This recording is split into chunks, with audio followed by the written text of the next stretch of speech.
c'est que c'est une controverse, effectivement, qui s'emboîte à plusieurs échelles, et vous avez raison de le souligner. Moi, je tiens à souligner également le fait qu'il y a une discussion posée et constructive avec l'ensemble, notamment de la majorité, qui interroge effectivement le fameux changement de paradigme que nous devons mettre en œuvre sur ces questions-là.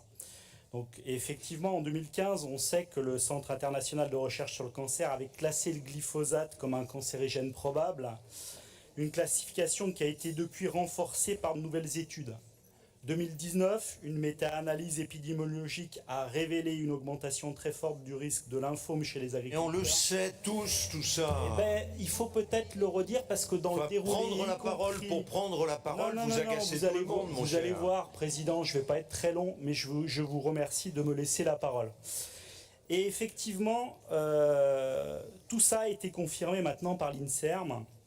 On sait que c'est également un perturbateur endocrinien, métabolique, reprotoxique, selon les dernières recherches de l'INRAE. Et si on parle de controverse, parce que l'Agence européenne de sécurité des aliments ne partage pas ces préoccupations, c'est parce qu'elle ne prend pas en compte les études des fabricants de pesticides, créant ainsi de fait un conflit d'intérêts. En revanche, le Centre international de recherche sur le cancer, donc de l'OMS, se base uniquement sur des études scientifiques indépendantes. Résultat, si 75% des études scientifiques indépendantes concluent à un effet génotoxique du glyphosate, les études financées par l'industrie des pesticides les minimisent.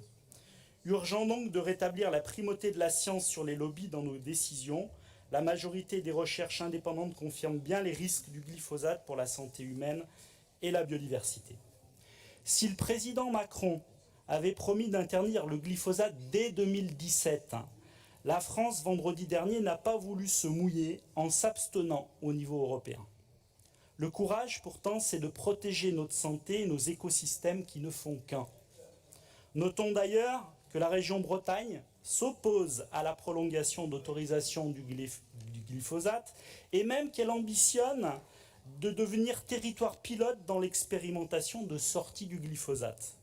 Donc nous vous proposons, chers collègues, de soutenir en conscience cette motion au service de nos territoires, de notre santé, d'une approche globale One Health, et effectivement de le faire maintenant parce que les dégâts sont énormes, y compris auprès de la profession agricole, auquel je pense beaucoup.